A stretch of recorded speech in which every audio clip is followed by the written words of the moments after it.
Good evening. Happy Saturday evening. Dr. Barry G., Houston's dancing psychiatrist. Yes, there is Zumba tomorrow. Zumba tomorrow is on at the LA Fitness on Barker Cypress at 9:45. Please come join the party with me, and we will dance and we will work out.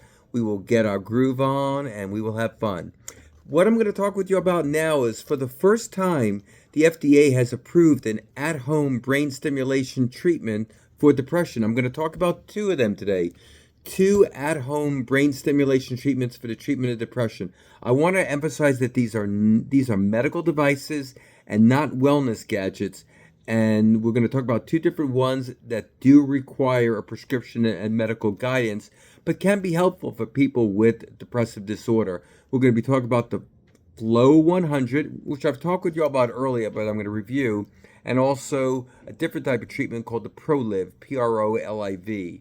And what I'm going to explain to y'all is how we believe they work and how this can maybe initiate a conversation between you and your clinician to talk about whether this might be right for you when this is available in the latter part of the spring.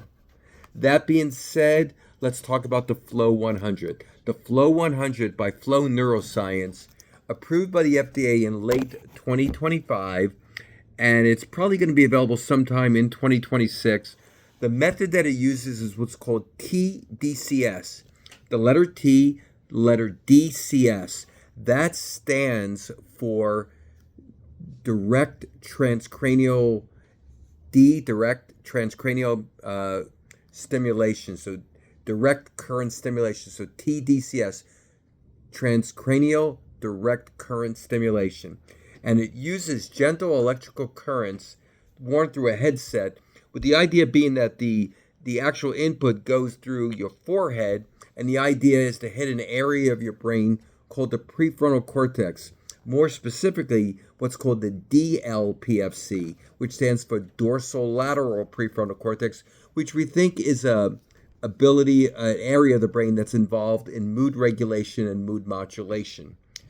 So the general treatment that's going to be recommended when that is out is about 30 weekly sessions over a 10 to 12 week period.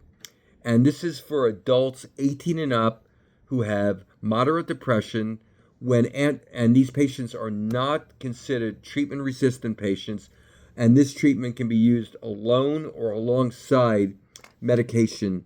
It requires a prescription and should be done with medical guidance and medical monitoring.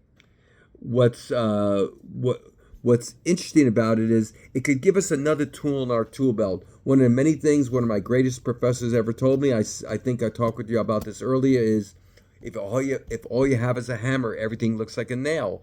But the cool thing is that this gives us another treatment option alongside with our current treatments to offer patients who are on an antidepressant or antidepressant therapy and not getting enough adequate relief from that. What are the most common side effects that were reported in the trials with this? What you might expect for currents going through the forehead, which is skin and irritation and headaches. That's going to bring us to the next treatment, which is the Neuroliv or ProLiv, Proliv.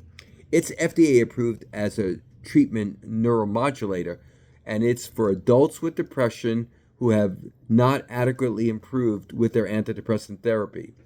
It uses a different type of treatment. It's called ECOTAS.